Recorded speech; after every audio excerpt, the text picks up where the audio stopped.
Woo!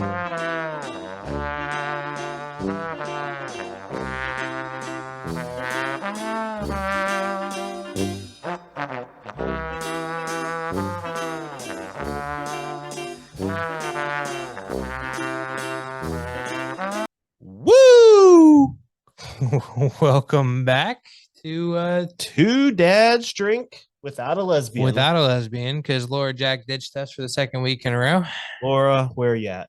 She says she's sick. This is mine. Do we believe her? She says she's sick. Do we believe her? She was just on a plane flight gone, traveling from the West Coast back. I can go. I can get it. My son's sick, so I get it. No, a lot of people were sick, to be honest with you. Oh boy! So you guys get to see this. We haven't done this on the show in a while, so we all won last week. We did. However, my team starting quarterback went down like right away in the game, like within the first like two drives. I think Lamar went down. And was it only that? Was it? It was. I didn't see early. the game, so and they pulled it out at the very end, thankfully, but it was only by 1 point. I thought they were going to pull it out. I was watching that game all the way to the end. I was watching the score, and I'm like, dude, the Broncos are going to pull out this kind of win. So Sean and Laura did not come up with a punishment till just now. Well, I didn't realize Laura wasn't going to be here until like 4 hours ago. And my punishment is taking 2 shots of probably one of the worst whiskeys I've ever had in my life, which is Bradshaw's Kentucky Straight Bourbon Whiskey. Double shot, warm of all things. Double, toil and trouble. I'm going to do 1 shot right now. All right. Get out of the way. Ooh. Oh. God. That is god awful. I shouldn't make you take your hat off so they can actually see your face as you're making. That is god awful. I mean, I don't like warm whiskey as it is. Like I like my whiskey chilled. But this isn't whiskey. This is straight just like fucking gasoline that you're drinking. Oh man. Just making me sick thinking about it. Thanks, Eric, for buying this bottle if you're listening. I thought we were. I still have it for my birthday like 2 years ago. It's been sitting in the office. And then I can move on to drinking good whiskey iced. That wasn't 2 years ago. I mean, just about, right? Like it was we went in September, but we went in September of last year. Was it last year or was it 2020? The September prior, so 2021. Okay, I thought it was 2020. Yeah, it was 21. Well, there you go. It's aged. Am I allowed to wait a little bit before I do that second show? Yeah, I thought you were going to actually.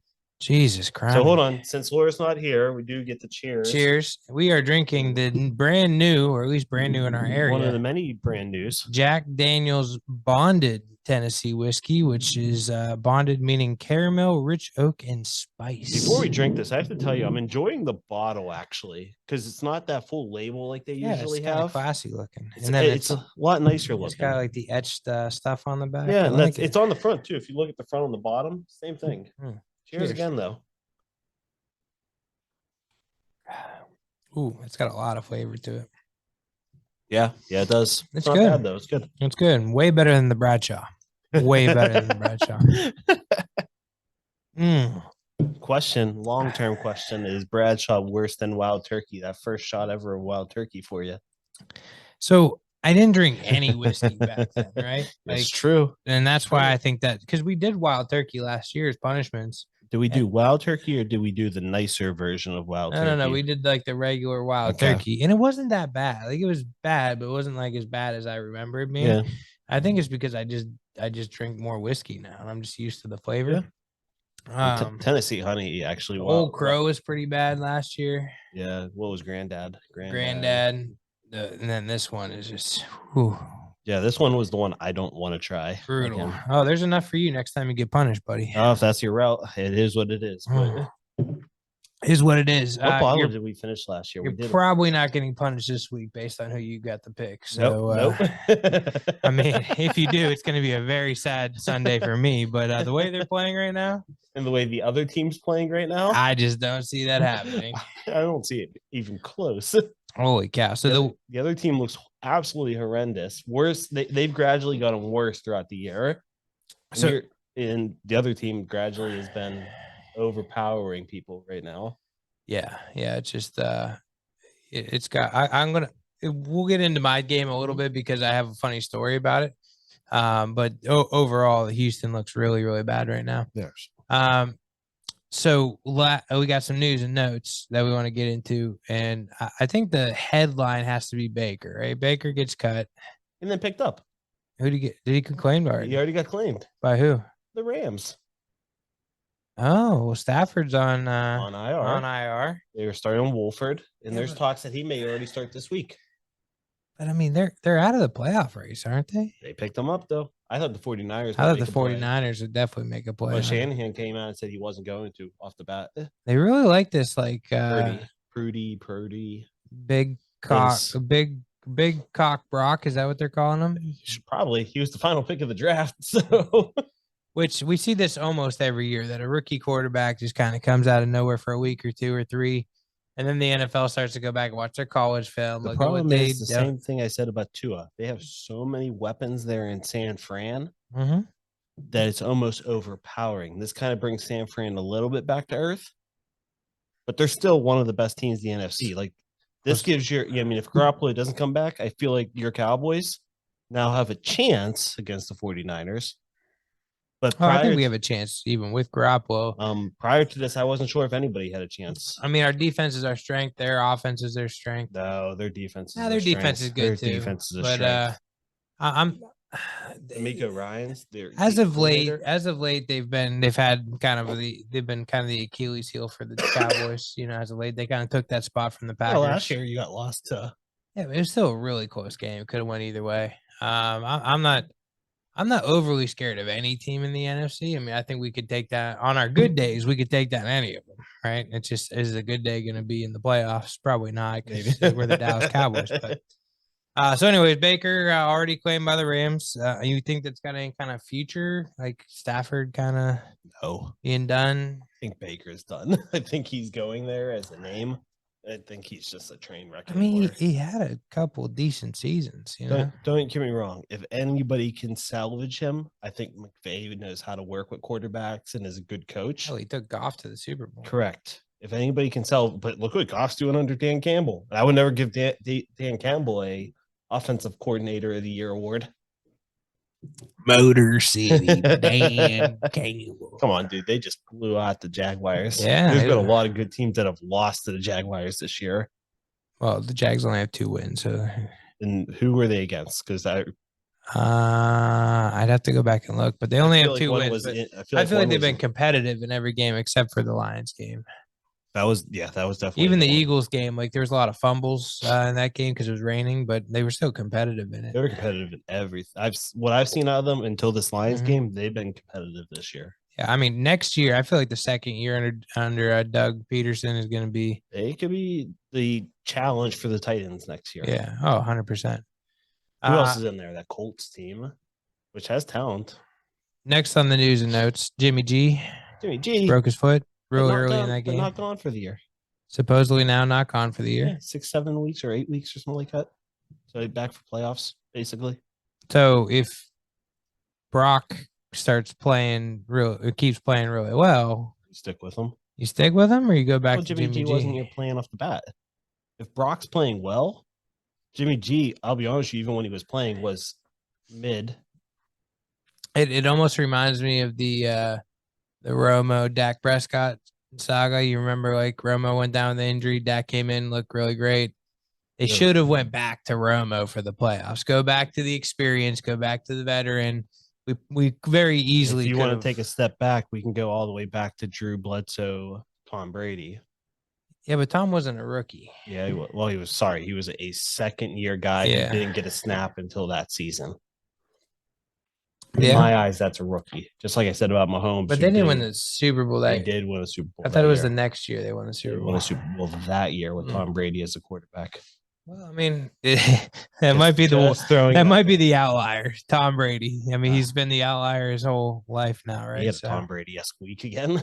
Oh my God, he was down 13 points. I went to bed. I was like, this game's over, and then I woke up, look at the score. Holy shit! They won by a point. Fucking pulled it out.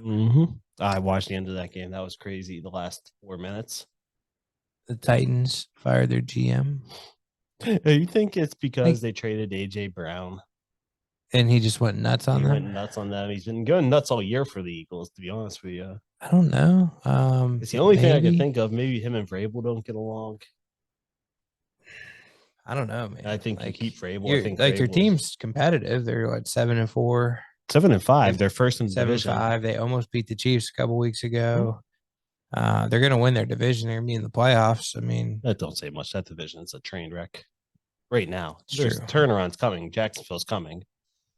Not this year. Indy should be better. Once again, God, I'm gonna get this the fuck out of. I can't even stare. he's just looking at it. I can't even look at it anymore. I'm just gonna get it done. Fuck you, Terry Bradshaw, for making this whiskey. Wah, wah. It's hard to even keep it down. Like it just wants to come right back up. I'm sure. I ever tell you about Wade's experience on his birthday? No, I don't think so. We were both, I was probably 22, he's 21, maybe 22. So we're in that area. We were young. We were down on the south side. We went down to Mario's on the south side. Bunch of us, how we all played on the tournament deck hockey team. We were all down there celebrating his birthday. I got shots of whiskey. Crown Royal, good stuff. Good stuff. Wade hates whiskey. Can't stand whiskey. Literally, we're standing in a circle. There's about 8 of us, 10 of us, all in a circle. Everybody's did their shot. Wade swallows his, doesn't even ask what it is, doesn't even consider it. Swallows the shot. Literally instantaneously, you can see it hit his throat, and then blah, all over the floor in front of us. Oh boy, it was ridiculous. I feel like we had like a 5-year stretch where we just abused the fuck out of each other. Yep. Like obviously, I met you a little bit later than that, but like it was like your birthday. Then my first was my birthday. Then I paid you back on your birthday. What's the devil drink again? What was that called? The devil. Oh shit! I hate that. I don't even want to know anymore because that was ridiculous. Remember the blowjob shot on my birthday? And you slammed your head off. Ding, ding, ding, ding, ding, ding. No, I remember you slamming your head off the arcade game. Yeah. Oh yeah, I did that. We've had a lot of fun in our day, buddy. We have, but we're old now, and we still have fun. So I feel like we're missing something in the news and notes. Odell visited the Cowboys on Monday. Supposedly now the rumor is that Odell will not be ready until the playoffs. That's what I heard, and I heard it may even be later than that. So why even fucking sign him? Like you got to get the chemistry down. I mean, the only reason you sign him is if you want him for next year, right? Yeah, you sign him before the preseason. Give him like a 3-year deal or whatever, you know. Yeah, you sign him before you have to wait till free agency starts, and then you deal with a bunch of people. He could be a decoy in the playoffs or something. You know, I don't think there's unless you're the Rams or somebody who knows him already. I don't see a value to him right now. Which the Rams have no reason to go spend money right now. Well, yeah, they don't either. They're not right. They're not going to the playoffs. What are they, 3-9 or something like that? Something like that. They're worse than the Steelers. The Steelers are on a run now, actually. Steelers looking good. They actually are coming around. They're got to the easy part of their schedule, but they're taking care of business, which you can only face who's in front of you. Yeah. And the hard part of the schedule, I mean, realistically, was if you looked at who they were playing, was really rough teams to play. I mean, I've given Philadelphia shit for their easy schedule, but at the end of the day, you only play who you play, right? Correct. You can't control your schedule. So if you get an easy schedule, you get an easy schedule. Yeah, easy schedule. What's Philly 11-1 right now? Yep. So they got a 2-game lead in the division. Yep, and that's you play your schedule. You play the schedule. That's all you can do. And if you win, you win. So what did you enjoy from the last week that was the NFL? Honestly, as much as I've said this so often, I want to see the Steelers lose, okay? Because I want a better draft pick. I'm at that point. I want to see the rebuild. I'm tired of just, we made 500. We made 500. They're not out of playoff contention, right? Yes, but they're not going to win the Super Bowl. No. We've made enough playoffs. We've made enough 500 seasons. It's time to build. You need money, cap. You need draft picks. Real quick, speaking of Steelers, I think I sent it to you. Did you see the Mike Tomlin video? Like the guy was trying to talk to him in the tunnel. He's like, "I'm fucking working here." I saw it. I didn't know if you sent it, but I saw it anyways. I sent that out to a couple people on Monday. Like, this is me Monday morning. Hey, what are you gonna do? He's taking a lot of pressure, and I'll be honest, Canada still is a horrible offensive coordinator. Kenny Pickett actually looks like where earlier in the season it was concerning how you pointed out all the time that it was concerning.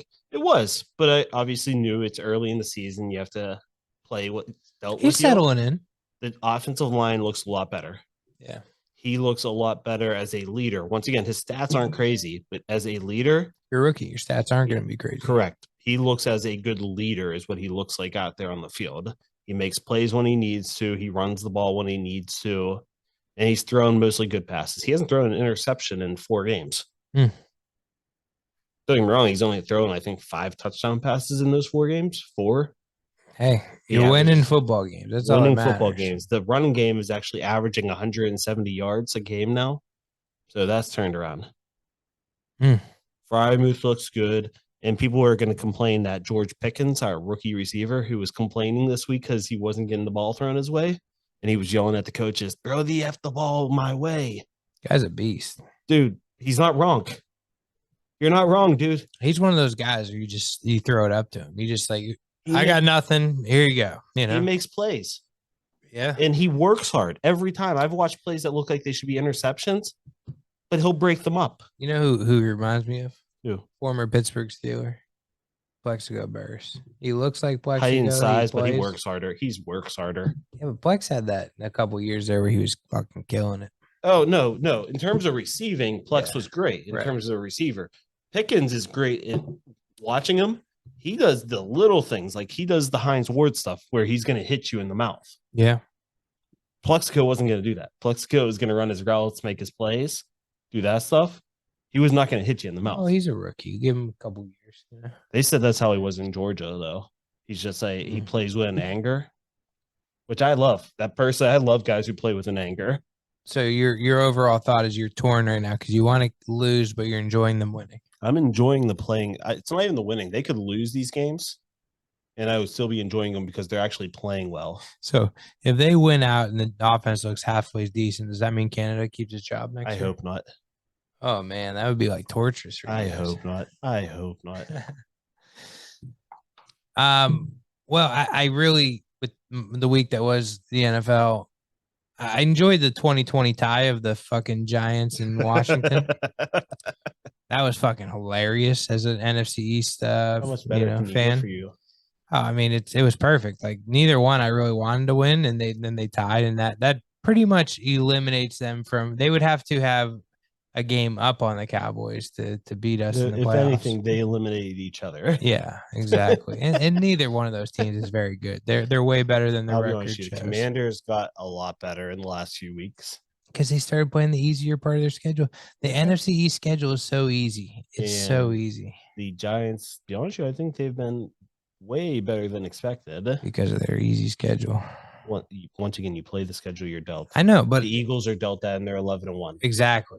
So you're dealt that same thing. We're 9-3. Yeah, 9-3. So absolutely. Once again, I did enjoy that game. The Bengals Chiefs game was awesome, and I think Joey Burrow is Patrick Mahomes' kryptonite. But it wasn't Patty's fault, right? Like it was definitely not. It was Kelsey's fault because he fumbled that ball, and like that. It was possession. Chiefs are scoring, Bengals scoring, Chiefs scoring, and whoever scored took the lead. And then the only time that somebody didn't score in that second half was when Kelsey put the ball on the turf. Well, once again, I say that he's his kryptonite purely because he's lost to him 3 times in a row now. 3 times. You're talking to the Mahomes truther.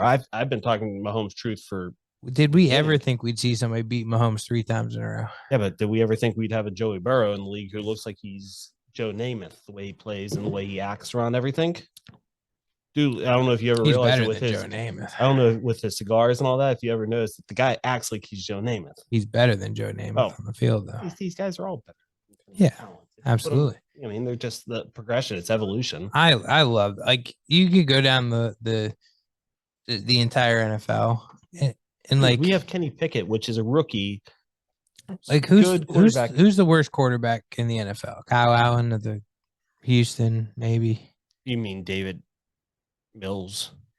Well, Mills got benched for Kyle Allen. Oh, geez. Either one. Whichever one you want to go with there. Okay, so let's eliminate Houston's just really bad. Let's eliminate Houston. What's the next worst quarterback in the National Football League? Who's Indy starting right now? Matt Ryan. Is he there? Does he drop that far? I mean, he did throw a couple picks in the Cowboys. He's been bad game. all year. He's been pretty bad. But Matt Ryan, even old aging Matt Ryan, dude, would have been an elite quarterback in the 90s. Look at the AFC North. You have Joey Burrow, Lamar Jackson.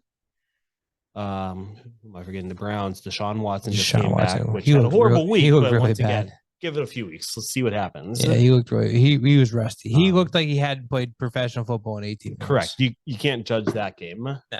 Give him a couple weeks. And the worst of the bunch, which I don't know if he's going to be the worst throughout his whole career, but Kenny Pickett. Right. Which, like I said, the last 4 weeks, Kenny Pickett's looked like a winning quarterback. That's what he's looked like. Like I always pick on Daniel Jones, right? Yeah. Danny Dimes. I still think you put Danny Dimes in the 90s, he's probably like a top 10 quarterback. I think probably even top 5, to be honest with you. These quarterbacks are unfucking There's only back then, there's only guys like Jim Kelly, Troy Aikman. So Steve Young. But even Troy Aikman, look at his stats. They weren't good. Okay. Well, I really, my mind was thinking Steve Young. I love Steve Young. But yeah, all those quarterbacks, though, like they were like 60% completion. Like 60 was awesome. 60 is like minimum now. 60 was like elite back then. Right? Yeah. So, but outside of the absolutely amazing game of the Bengals Chiefs, so much fun to watch that game. It really was. I have a little story for you. By the way, you're forgetting about the amazing game of the 49ers Dolphins. I know the score doesn't say it, but that game was a lot of fun to watch. I was watching the Bengals. You missed out that game. As much as the score doesn't say it was that close. I bet on the Dolphins. I have a sour taste in my mouth. Sorry. I like the 4.5 points even with Jimmy G, and it just didn't work out. The 49ers defense just eliminated Tua. And at the end of the game, they gave the ball to McCaffrey, and he just ran all over them. Yeah. Well, here's my little story time for you. So Monday mornings, we've been actually getting some runs going in basketball, right? So I have to wake up at 4:15 in the morning to go to basketball, right? Cowboys are playing Sunday night. I could skip basketball, but why would I do that? I would just rather torture myself and get no sleep and everything, right? But I'm so amped up after a Cowboys game that I have trouble going to sleep, especially if they win, right? In any kind of a fashion. Well, yeah, you get excited, you get juices going. So my game starts with the fact that I was really, really upset. And that's because the Cowboys went with the red, white, and blue stripe on the helmet. Okay. Last time I did that, I kid you not. Last time they did that was last year when LaRue and I went to the Denver Cowboys game. They did the red, white, and blue stripe. I was all excited because this is badass. This is how our helmet should look. Right. And then we got demolished by the Broncos. We should have never lost that game in a million years. So I literally looked over at Cassie and I was just like, we're going to fucking lose this game. We're wearing the fucking red, white, and blue stripe. What's Jerry Jones fucking thinking? I just start tweaking right off the bat. And then little did I know, the Colts actually were playing us pretty hard. They were playing us good, right? I feel like when I saw the game at the start, I feel like it was kind of. So then right around halftime, I pop an edible because I'm like, I need to fall asleep tonight, right?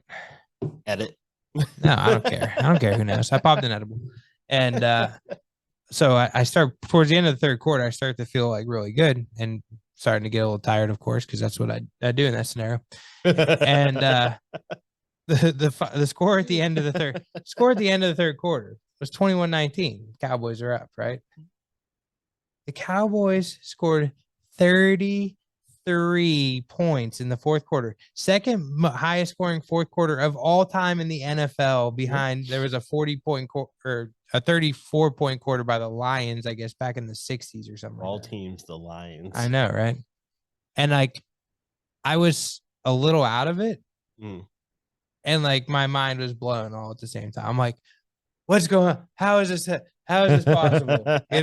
Holy shit. The whole game just turned around. The Cowboys just beat the fuck out of them in the fourth quarter. If they play like that in the fourth quarter, if they play like that, period, they're unbeatable.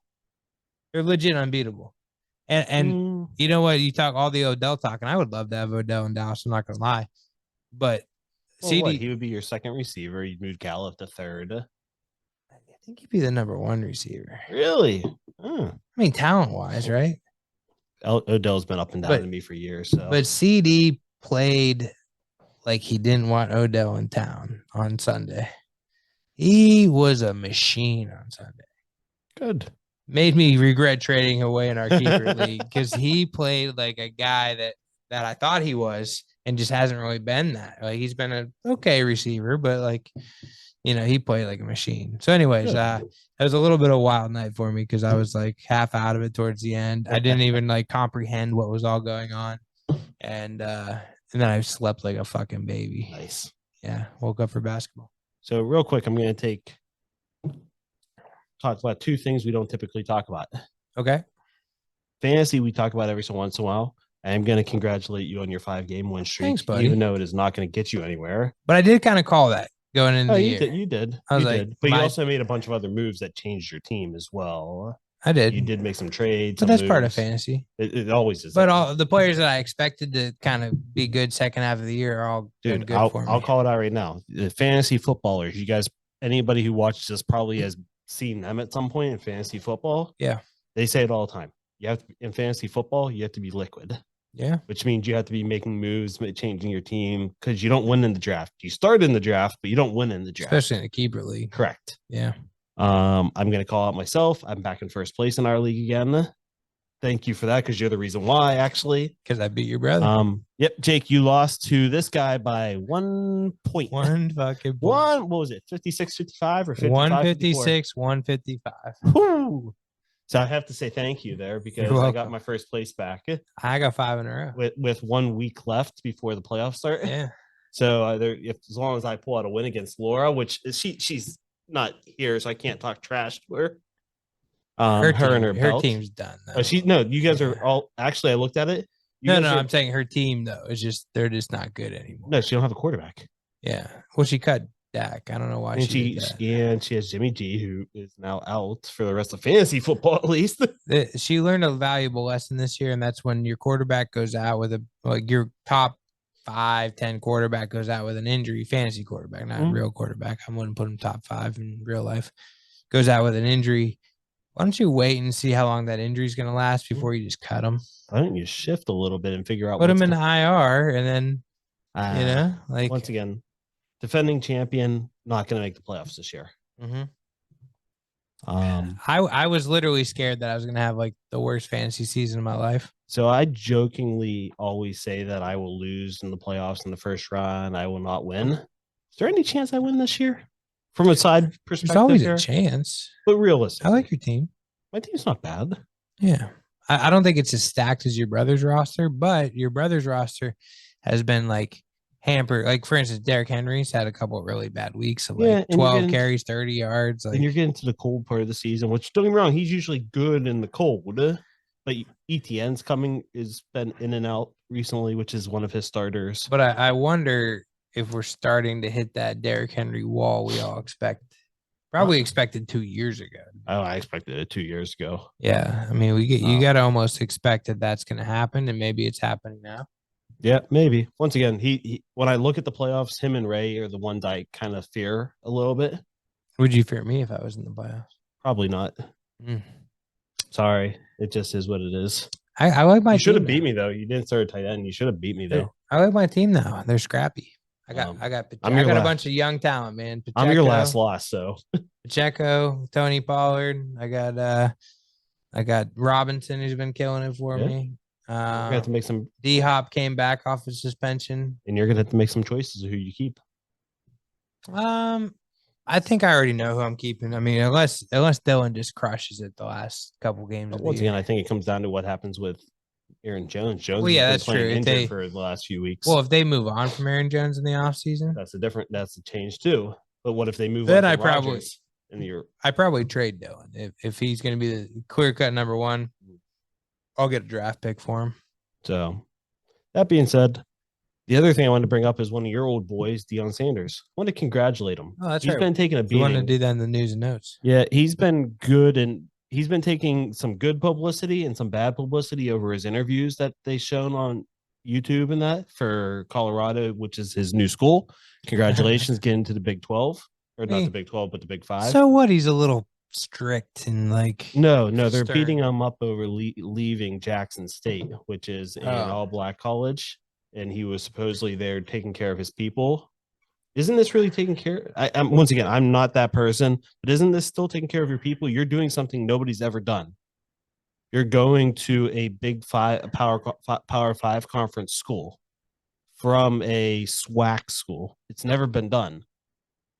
I understand you took over the lowly rated Colorado, which used to be a powerhouse. Remember Doug Flutie back today?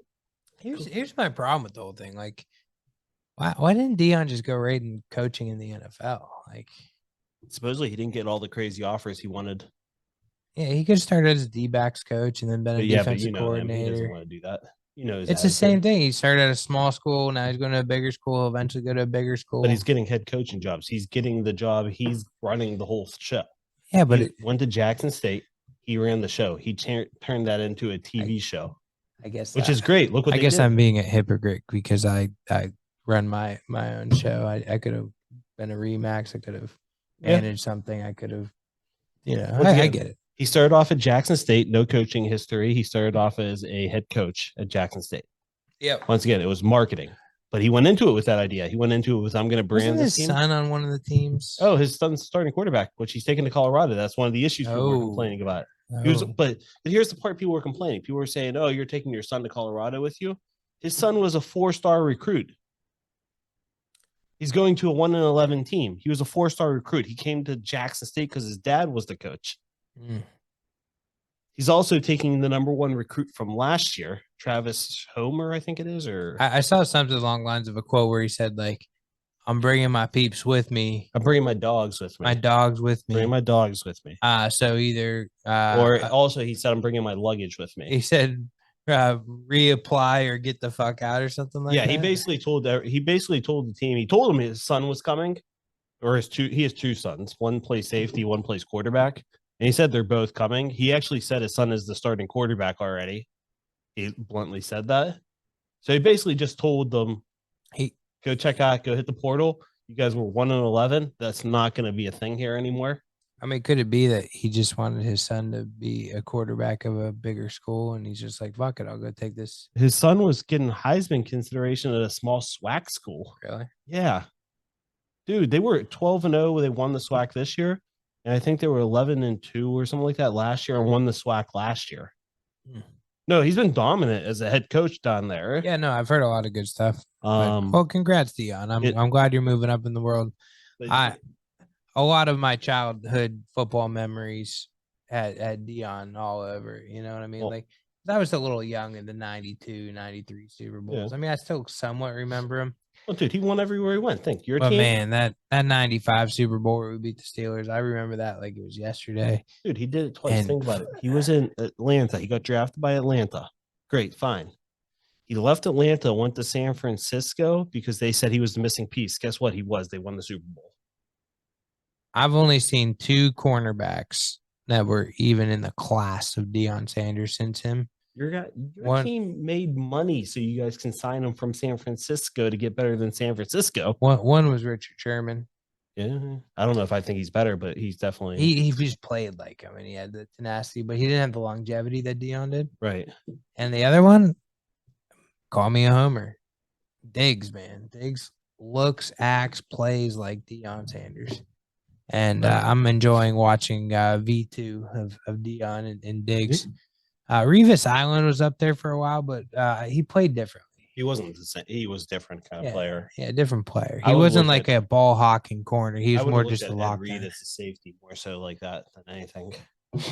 Deion played a little safety in his career. Oh, at the end, they all kind of move that way. They all kind of do that. The good ones, anyways. Yeah, that's what happens. They can still catch the ball. They just don't have the speed they once had. So before we get into our picks for the upcoming week, I kind of want to do something a little different because we don't have Ljack here again. And, you and I, when we first started the show, one of the things we did a lot was we talked a lot of like TVs and movies and stuff. We haven't done that in a while. Yeah. I just want to know, what are you watching these days? Ooh, 2 shows. Okay. Yellowstone, brought it up to you many times. Many times. And Suits on Peacock. Suits is a show that was out a long time ago. Well, not a long time ago, but it was out for 9 seasons and it recently ended. But it's on Peacock. Is it good?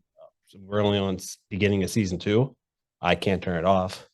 I'll have to check. So, but it's over. It's finished. It's over. Like It's airing. 9 seasons. It's about Okay. 12 episodes a season. Because I told you my rule now. Yeah, right? you don't want to watch something you're behind on. Yeah, I don't want to watch something until the series is over. Yep. Because like I like to binge watch things, and there's nothing worse than you're so addicted to a show, and you watch one episode, you gotta wait till next Sunday for the next fucking episode. There's nothing worse. So Yellowstone sounds really. Everybody I know is telling me Yellowstone is the show. You like Ozark. You're gonna love. I did love it. You're gonna. Yellowstone is people may think I'm crazy for this, but it's a similar idea to Ozark, but a different fashion. You're in Montana, so it's about country, it's about the mountains, it's about land. It's not about drugs like Ozark was. So there's nothing like illegal activity going on? No, there's a bunch of illegal activity going on. It's just different illegal activity. Gotcha. Duly noted. And Suits is all about lawyers in New York. So I watched what was this show with I can't remember his name, but it was an advertising agency in the 1950s. And I almost thought Suits was kind of like a knockoff of it. No, it's not an advertising agency. It's lawyers, and it's a lot of lawyer battles, but it's not like your really real CSIs and things like that, where it's real drama.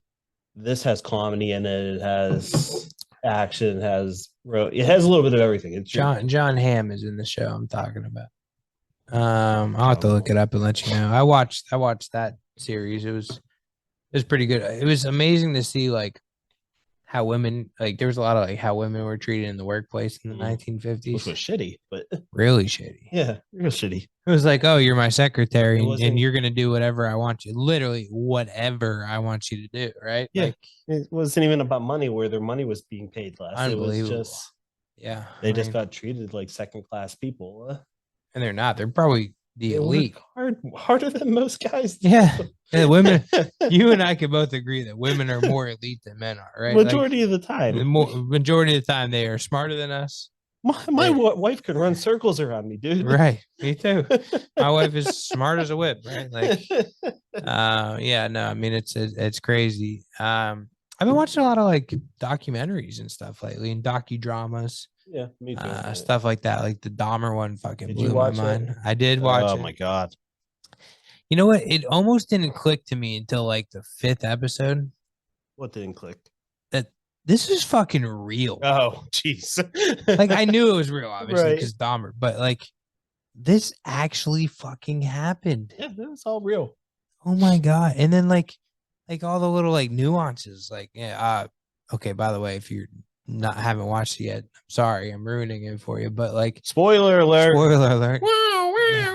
Like the little Asian kid that like was passed out on the steps and like the cops helped him back into the apartment house. Yeah, back into the apartment. First of all, he said he was underage. So why even if it is what you think it is, he's drunk, he's helping him back into his relationship, his house, he's underaged. Yeah, you're not going to ask questions. You're not going to question that. Why? Who's your parents? Where you're underage and you're drinking underage. Not to mention the lady next door, just like fucking calling the cops all the time. Like, you got to check this motherfucker out, and they just ignored her. And then like the scene. Did you watch the whole thing? Mm-hmm. So the scene where like he brings her a sandwich. I know. Oh yeah. That literally made my skin crawl. Yeah, right. And she's like, "I'm not fucking eating that. Like, fuck you. Get out of my place." Right. You know? Like my skin was crawling. What kind of meat is on that sandwich right now that he's trying to get her to eat? It was the butt cheek. Oh my God. Sliced. Unbelievable, right? Unbelievable. But no, I've been doing a lot of docudramas, enjoying that, a lot of documentaries. I watched the documentary on the Redeem Team. Did you watch that documentary? I have not watched that one yet. Really good. And I think that they were trying to find a documentary that they could do about Kobe. Oh, it makes sense. Because it was like 70% about Kobe. What are we, 2 years now since then? Dude, it's been like a lot longer than that. Is it more than that? It was the cruise ship that I was on, which was prior to COVID. So 19. It was 2019. Yeah. Oh, geez, dude. When Kobe passed. Ooh.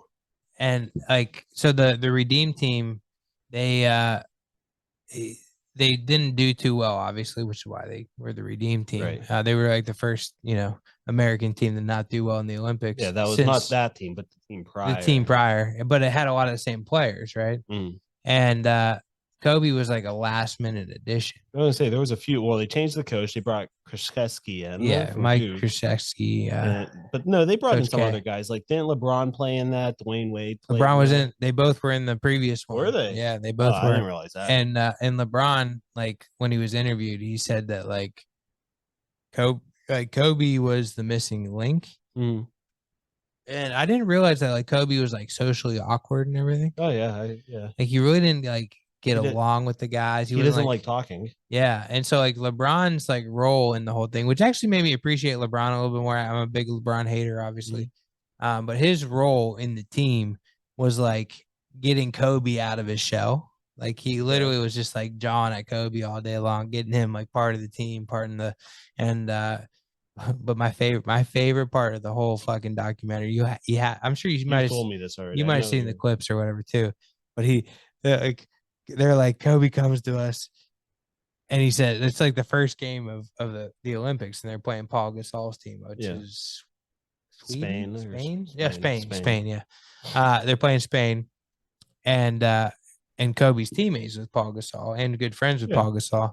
And Kobe Paul Gasol thanks him for recreating his career when he went there with him. Huh? Right. And he goes in the locker room and he's just like before the game and he looks at everybody. He's like, hey guys, come huddle in. Like, let's talk real quick. He's like, I know exactly what they're going to do for the first play of this game. And they're going to set a screen with Paul Gasol and they're going to do a pick and roll essentially. He's like, I'm going to lay Paul out. I'm going to lay him out. And they're like, that's your teammate, bro. He's like, not here. And I need to prove to you guys that this team is different than my team back home, right? This is our team. This is America. This is our country. And he sure enough, just first play of the game, boom, just lays him the fuck out. And then they interview Paul Gasol, and Paul Gasol's like, it was dirty, like it was bad. It was really bad. He's like, but I 1000% knew what Kobe was doing. He's like, and we stood no chance. Zero chance after that because the team bought in around him. But then the other cool thing that Kobe did, like, a lot of those guys were younger at the time. Kobe's kind of towards the end of his career. Yeah.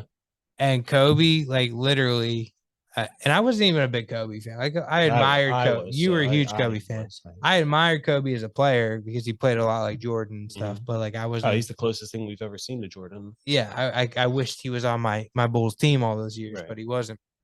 But all these guys are like, they're out in different countries and doing all this stuff. And like they're partying, having a good time. They're young, and like it was Chris Bosh. He was like, I'll never forget. He's like, I literally was coming into the hotel at like 4:00 in the morning to end my night. And like go to bed.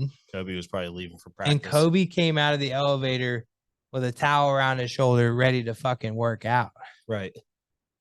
And he said, whoa, this is real. Yeah. Like Kobe's fucking working out at 4:00 in the morning, right? He said he told a couple of the players the next day, everybody woke up at 4:00 in the morning. It was in the gym with Kobe. Kobe was a workaholic, just like Jordan was. They were those guys like that were. That's what's special about Kobe, correct? Right? Like he outworked everybody. And that's what. And not only that, but he made people come with him to work out at 4:00 in the morning. Oh, but you specifically should understand this. When you do things differently than people, and make people acknowledge it, they change. And I say that because we don't always talk about the brokerage. We don't always talk about that. But like our brokerage doesn't necessarily do things the same way as other brokerages. No, not at all. But it's different and it's special. Yeah, we're unique. It's unique. Yeah, 100%. You've even, we don't bring his name up on the show ever, but I guarantee from when you first met Alex, what Alex is now, he's a different person. Oh, 100%. Yeah. Because I could just see it. Because from the 5 years that I've known him, I could see the differences in him. Yeah, like at the Christmas party where he actually like said some nice stuff about me. I was like, who the fuck is this? I was talking more so the beard growing. That too, yeah. But still got a shiny head, but you can't fix that. You can't. You put a hat on. Yeah, that too. I wear more hats than he does, and I'm not bald at all. But no, I really enjoy. I highly, as you as a Kobe fan, I highly recommend the Redeem Team. Okay. That's one that I watched recently that I really liked. And I mean, other than that, I have been watching a lot of sports lately. So I mean, I'm enjoying. Hate to say it, I haven't. I've just been busy with everything right now. There's nothing wrong with that. Do you ever think to yourself like, I kind of wish I wasn't a sports fan? There's times because there's times I let it dominate my life and I want to watch Right. it. There's times where I feel like it's wasting my time. I mean, think of how many years and hours and whatever else that I've wasted watching the Cowboys lose in the first round of the playoffs, Or not even make the or playoffs. not even make the Or playoffs. not even make them. You know what I mean? And the only thing I keep telling myself is the 1 year that they break through and win, it's gonna be so fucking sweet. It's gonna make me feel like it was worth it all those years of But what if it's 20 more years before you get that? I don't know. I mean, I guess I'm on the hook. Like I'm addicted, right? Like It is what it is. But it's your addiction. But think about it. Like if we didn't have that, like our life would be so much more peaceful. Like if we weren't so invested into the Pens, the Cowboys, the Steelers. Think about how much we invested in the fantasy football. Me and you were in two similar leagues. My league that I run, and I suck in our second one, Tony's league, which is, by the way, I enjoy it, but it is ridiculous, dude. It's a lot of work. It is a lot of work. Yep. That many players to look over and make sure you're starting the right people. Now I'm out of playoff contention. I'm missing people left and right. I forgot to put Jamar Chase back in my lineup last week against I saw that. Yeah. But no, it's a lot of work. Being a sports fan is a fucking commitment. It really is. And then you have that awkward moment when you like meet somebody new and you have to kind of like explain to them that like I have this thing that controls my life. Just friends, clients, the whole night. Like all clients text me, hey, can we go see something 1:00 on Sunday? And I'm just like, no, I'm sorry, I can't. I'm busy. I'm booked, because the Cowboys play at 1:00. What time do your Cowboys play this weekend? 1:00. So if we're not done with the party by 1:00, I am going to be at your house for a couple more hours. I have showings after the party. That's fine. I'll still be at your house for a couple hours, right? The funny thing is we didn't know Romo was going to have his first match on Sunday. Oh, geez. So he's missing his first match now because we already committed to the Christmas party that you guys are doing. So, but anyways, So that's where we're at. I'm trying to think of. I have watched a couple of movies lately. I've been rewatching a lot of like classics and stuff. I think the one I'm going to watch soon because it just keeps popping up all over the place. Remember the Titans? I haven't watched it in like probably 5 years. Every so once in a while, I listen to some of the quotes. Like I'll go on YouTube and listen to the quotes on it. It's a ridiculously good movie, and it's good. Because it's a real story. It's a good history lesson for your kids to watch and understand. Because it is a very good history lesson of understanding different races, different anything. Putting differences aside and actually working together. It's a great story. Makes sense that Disney took it because they're the perfect brand for that. Yeah. But no, that's one of easily top 3 sports movies for me. So the new thing, you remember back when this is dating us, right? Like we're getting old. You remember back when like you'd own the VHS of a movie, but then you'd be flipping channels on the cable and you'd run into that movie and you'd watch it with commercials because it's on TV and you're just too lazy. I still do it sometimes now. The VHS. And well, now it's I own the movie digitally. Yes. But I see it just got put on Netflix and I haven't seen it in a while. Or whatever streaming service you see it on. Yes. So the recent one was Saturday night. I got home from we went to the Polar Express together. Yeah. Yep. I got home from that. Cassie passed the hell out. She was done like as soon as we got home. Cam did too, but we watched Suits. So I was like, I'm not ready to go to bed. I'm gonna put on a movie, and I'm flipping through Netflix, and they just added Southpaw on, which I own digitally. No, that's been on Netflix for a while, dude. Oh, I thought they just put it on because it showed up on like trending or whatever. It's trending right now, but it's been on for a while. But I haven't watched it in a while, so I watched it, and oh my god, what a fucking movie! Sam had to turn it off because it was too grotesque for her. You know the rumor to that movie, right? Yeah. Eminem was supposed to be the boxer in the movie. I feel like you told me this actually. Yeah. So I would think it would have been better with Eminem. Like I feel like Jake Gyllenhaal tried too hard to be ghetto in that movie when Eminem just is flat out ghetto and would have like fit that role. Plus, M's a big boxer. That's what he does to work out and stuff. I would have loved to see Eminem. Like as an Eminem geek, I would have loved to see Em in that movie. But it's still such a great It's a movie. good movie. And 50 Cent plays the best heel, like the best fucking heel that you could ever. That's more your word than mine, but you rub off on me with the heel and stuff. But great fucking movie. You know, it really was. I mean, No, super sad. Don't get me wrong. Like, I mean, all the, and especially me with my issues with my daughter as of late and stuff like that. Like the daughter scenes where she's like saying "I hate you" and stuff. Like, oh my god, it just fucking tears me up. I have to tell you, I've never felt so awkward around your daughter. She gave me such vibes of being a teenager when we were at the It's Polar bad, Express. man. And she was in a relatively good mood that night. I got just sitting next to her. I got such vibes of. And it's not like, she's usually bubbly and so friendly and talkative. There was no bit of her that came across to me of wanting to be there. But everyone's like probably one day a week, like the normal Olivia will pop back and I'm like, oh, you're still in there. Great. It hasn't taken you hold yet. You weren't abducted by aliens. Fantastic. But no, that's kind of what I'm doing now is going back and rewatching some movies. But I'm gonna have to check out Suits. I think I will tell you, I did end up watching that new Wednesday show on Netflix. I heard that was good. Wednesday Addams. Yeah, it is. You remember Tim Burton, crazy director? Oh yeah. How could you forget? It is very much a TV series about the Addams family, starring mostly Wednesday Addams, with his vibe to it though. Is he? That's his show. I think he is in charge of it, but I like, first of all, I like Jenna Ortega. She's done a lot of good things in movies. She plays actually really good Wendy Adam. But it's a creepy TV show that really does a pretty good job. I also, so spoiler, the original Wednesday Adam, which was Christina Ricci, plays a character in the show. And I love that they have that because they have a lot of interactions between the person who originally played Wednesday Addams and the new one. You know what? I was never a big Addams Family person, so I just enjoy the song. I'll be honest with you, Family, the TV show, the show I just watched, probably is my favorite version of all the Addams Family stuff that I've watched. I enjoy the new cartoon movies that they're making. Oh, I do too, but I'm telling you, the show I enjoy more than any of that stuff. Yeah. I just think the show version of it. And once again, it's not focusing on the family as much. It's focusing on Wednesday. The family's just kind of around.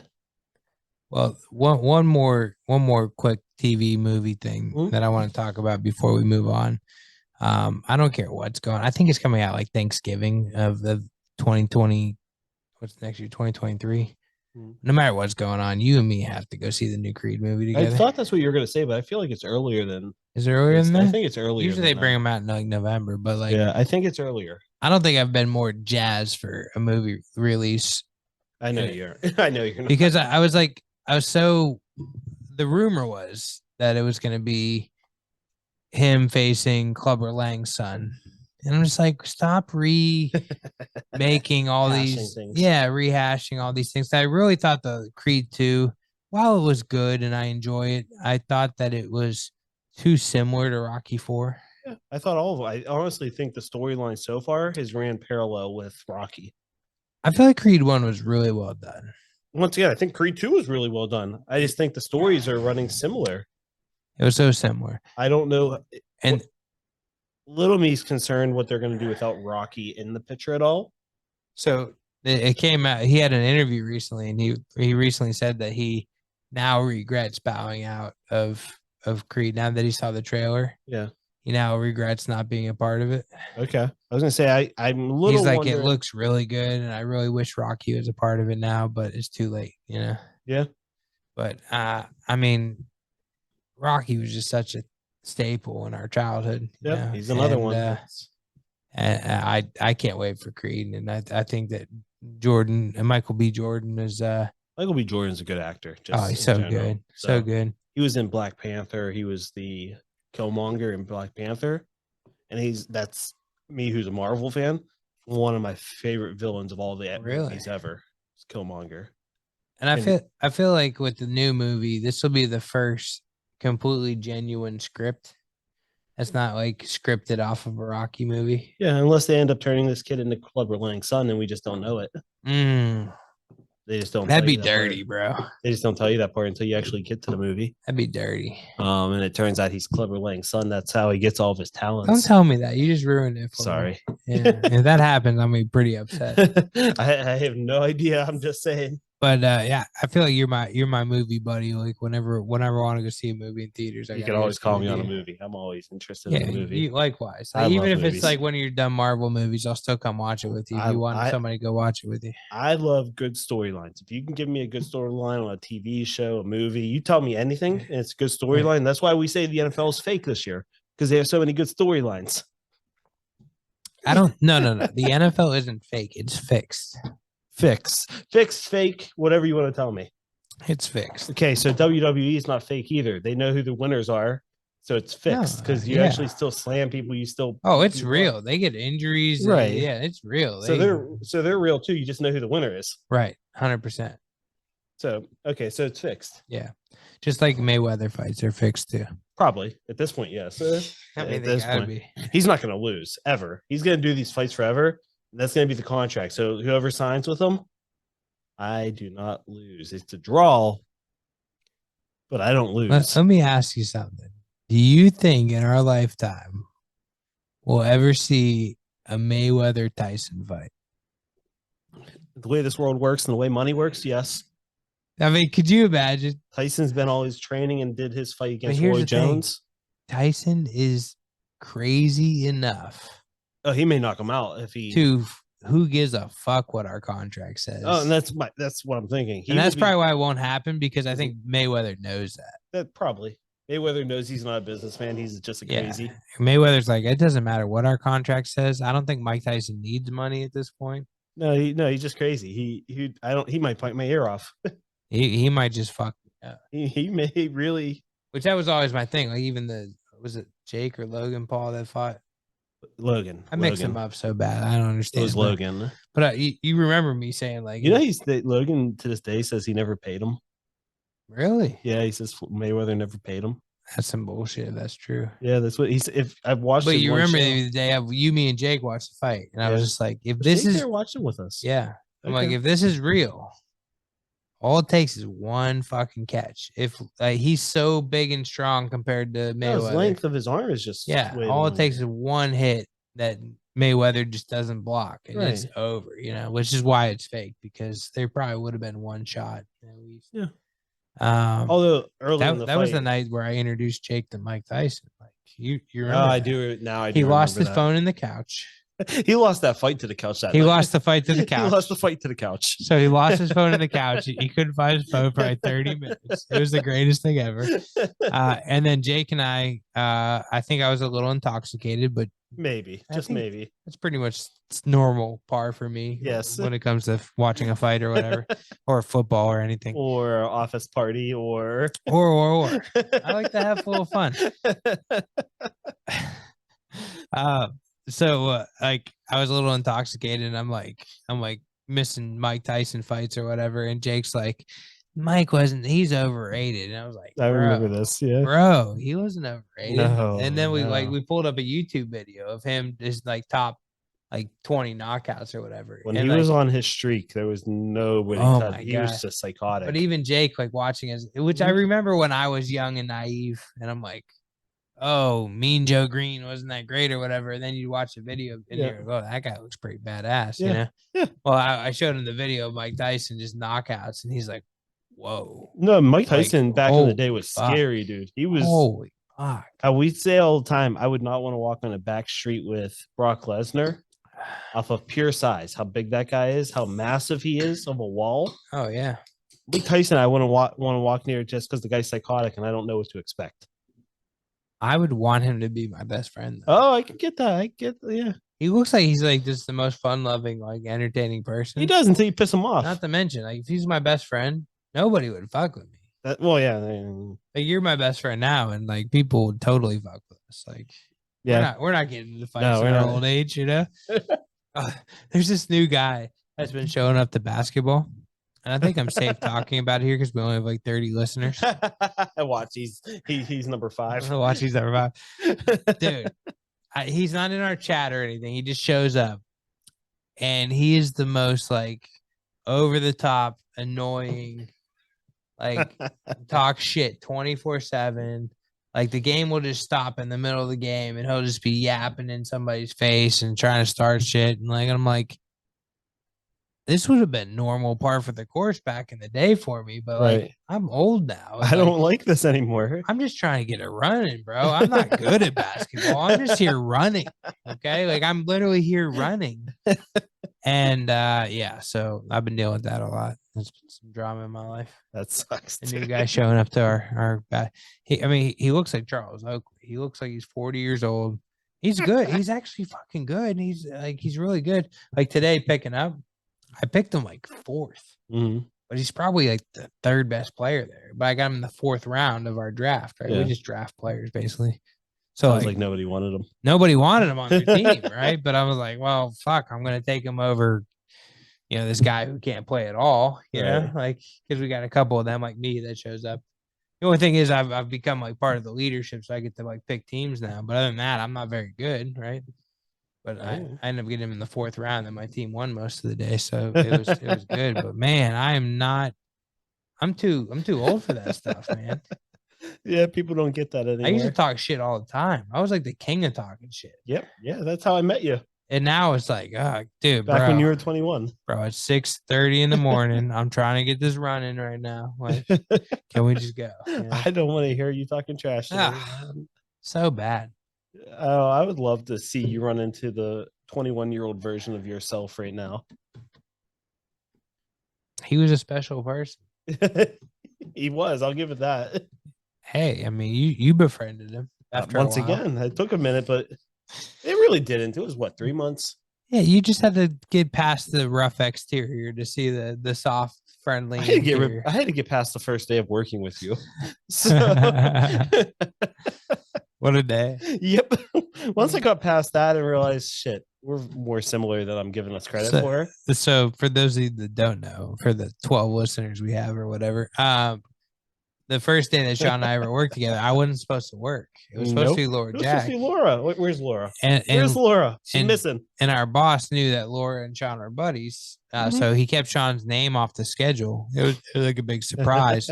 And then Laura calls me because she's all drunk and hungover and can't work. And didn't want to work with somebody she didn't know who it was. And she probably didn't want to work with whoever she didn't know who it was. Yep. So I show up and I'm waiting. And then Sean fucking rolls in like he's king shit. And, no, dude, I was over at the Starbucks. I walked over back because I was already there. We did not like each other that day. I was like watching him, like, I don't know who this fucker is. He's gonna steal our phones. Like, what the hell? And you were like, who's this cocky young motherfucker? No, they already told me. Jen Grafton and Laura both told me about you before I got there. I just didn't expect to have to work with you on my first day. Right. So I already knew about you. But it wasn't like a month and a half later is my 21st birthday. 21st birthday. Yeah. That's kind of when we bonded, I think. Yeah, I showed up. You didn't expect me. I was the one who did not expect to show up. I did not expect. I expected Tom Way to show up and he didn't. Yep. And then I didn't expect you to show up and you totally did. So we've been best friends ever since. I was there the whole time and treated you like it was your birthday. What, 5 years later, I was the best man at your wedding? Yep. That's true. That shocked me. I ever tell you that? That shocked me. I thought Wade was going to be. Wade was in the picture, but the problem is you were always around. Yeah. So as much as I grew up with Wade, I appreciate it, man. And don't get me wrong, love Wade, but you were always around. And then we got we had the Vegas bachelor party. Here we go. Never be forgotten. And we just had a great life together, buddy. I agree. Yeah, I agree. I've enjoyed watching it. All right, our picks. Oh man, do you remember who Laura picked? By the way, was this Seahawks? Fuck, I don't remember. Give me a second. Oh, Jake texted me when you heard my phone go off. Yeah, that was Jake. How's Gray? Just texting how Gray is. Gray's sick, man. Yeah, Gray's sick. Yeah. I apologize if we gave that to you guys because we're toward the tail end of whatever the fuck's been in my household. So I thought we were over it, but you never know nowadays. I don't think that's the case. I just think it's what everything is right now. Oh no, Laura took the Raiders. Who'd I take? You took the Chiefs. I was like, who the fuck did I Ljack took the Raiders. I'm honestly not looking at the schedule, so I'm not even sure who they're playing. The Raiders are won like 4 out of 5. Oh, they've been on a hot streak. But before that, they were a train wreck. So what do you really expect? Maybe Josh McDaniels just took a little while to get used to coaching again. So let's see here. So you took the Chiefs, who are...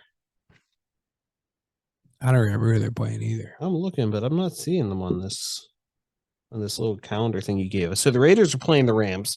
Okay, I can see it. Yeah, totally see that. Even if Baker's in there. So I took the Cowboys against the Texans. Yeah, you don't have to worry about getting punished next week. And you took the Chiefs against the Broncos. The only worry you have is that their defense has been good. Their defense is good. But they're still playing Patty Mahomes. That should not even be.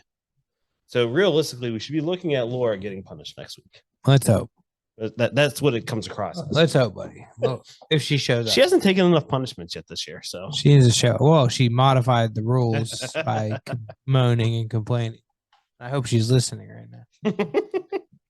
So hey, before we started last year when it was just the two of us, she was one of our consistent listeners. Yeah, I'm sure she's probably still listening. She's still listening. I'm sure of it.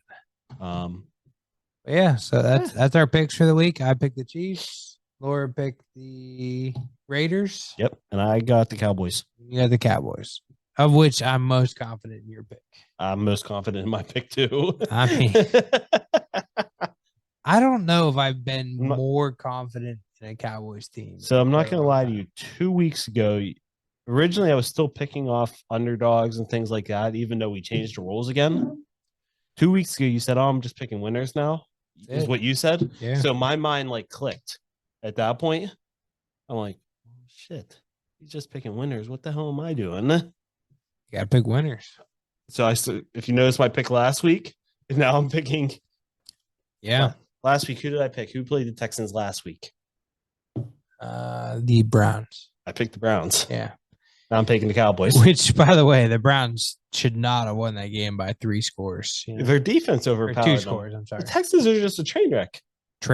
And it wasn't Deshaun Watson at all. No, they're just a train wreck. The defense won 3 scores on defense. The defense would have won the game.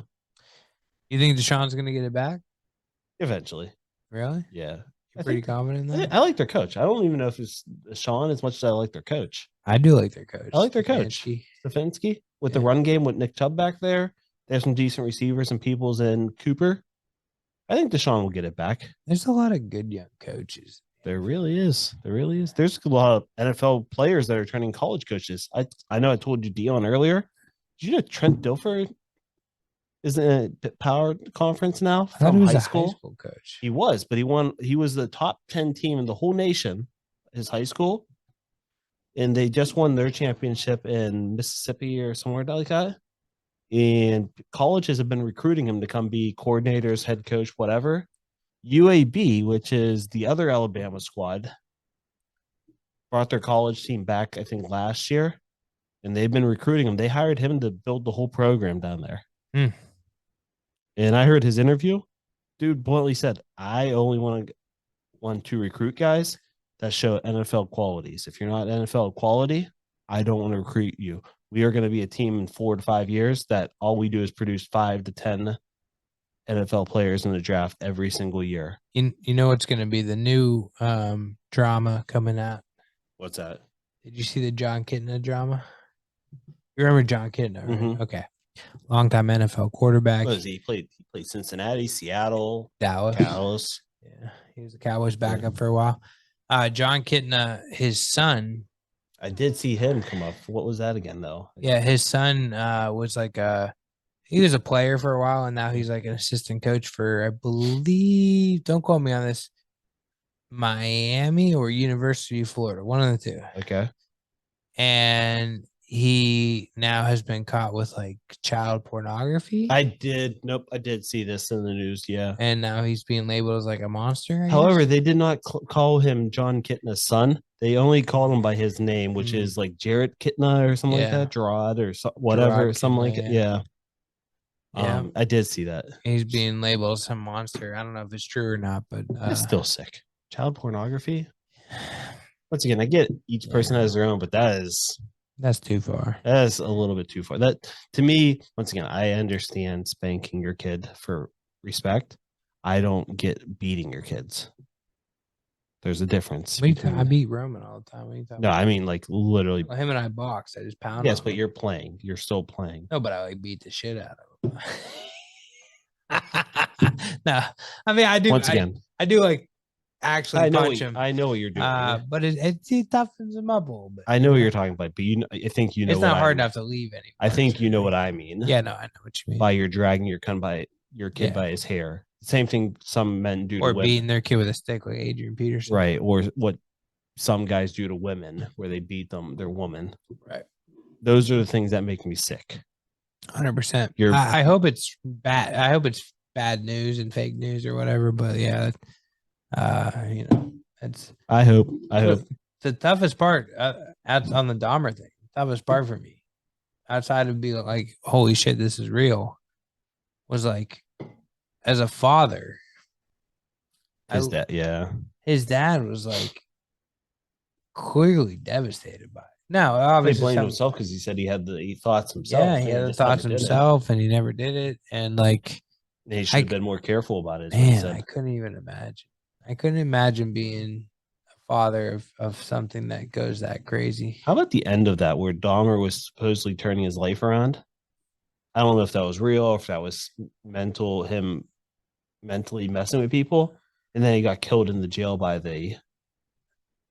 his mate. He should have died. Oh, he should have. But it's one of those things once you finally come to whatever your reasoning is, God, whatever it is, and then you get your comeuppance. Yeah. Dude, I do have to say though, in that show, they portrayed one psycho that I haven't seen a real like a Dahmer series for him yet. But I'm intrigued because he creeps me out, to be honest with you. And that's Gacy. They had a whole series over on Peacock. It's on Peacock? Okay. Yeah. No, it was more of like a documentary than a docudrama. That I mean more of the docudrama. Yeah, they haven't done a docudrama yet, but they did like some reenactments in the documentary. I was gonna say because Netflix has. I did watch that. Yeah, but I was upset because they did a little bit of the docu series with him in the Dahmer stuff. They had a portion of it. I'm saying like, oh, there has to be something real. If they're gonna do this little portion of it, tells me that they're probably gonna create that, or they already have. I almost think they shouldn't. He creeps me, guys. Can you imagine? Actually, now I say about it, can you imagine Ljack watching Gacy? No, it wouldn't happen with the clown paint. It wouldn't happen. But I think that they almost need to stop making this stuff because like creating think of all more people. Yeah, think of all the sickos that are out there and they're getting ideas, off of this shit. So I'm a person who enjoys. I've told you before, Scream movies, basically psycho movies. I watched Scream 2 last night. Did you? Your wife loves it. She had it on, and I just watched it. But I'm a person who enjoys psycho movies, things that really could happen, but they're based off of Psycho, basically. Right. So real life stories like this, yes, do they intrigue me? Does it make me like Dahmer? Does it make me sick to my stomach though? Like Dahmer, I've said it before. I don't turn things off typically because I want to see the ending. Dahmer, I so bad wanted to turn off. I wanted to turn off, but I couldn't. Right. I couldn't. Yeah. And the best thing that came out of Dahmer, which is your fault because I'm now on TikTok. The best thing that came out of Dahmer is the part when he's making like the guy watch whatever he wanted to watch or whatever. Yeah, right. And like people are just putting other things on the TV. I mean, it's hilarious. It's like, and like there was one that was a Cowboy Super Bowl. Oh, I know, Cowboy Super Bowl, like the '90s or whatever. Yeah. And it made me laugh so hard. It literally made me laugh so hard. Send that to you, I think. You probably did, but I saw it like 100 times. But it was so fucking funny. It was so funny. It's hilarious. It really is. It's the worst thing that I'm laughing about this right now, but it is. It honestly makes me feel like real life, where I'm like, when on Sundays, where I'm like controlling my TV with football, and like my wife who probably doesn't like football that much. I mean, I think she somewhat enjoys some I of don't think it. she hates it, but I don't think she hates it, but she doesn't like it enough to watch it all day long on Sundays. right. She's stuck watching it all day long on Sundays, right? So like that's me being Dahmer, just like you're gonna watch this, and I got $300 on this game, and you're gonna watch it. By the way, you see how long it took that light to turn off? A long time, yeah, In like an hour. 100%. Kids corner though. Kids corner. Kids corner. Oh man, we had our kids together. Yeah. Actually, we could probably tell kids we could tell a joint one, joint and then one. 2 separate ones if you want. Up to you, whatever. I'm game for whatever. I hit a We second win with this Jack Daniels and Bradshaw mix.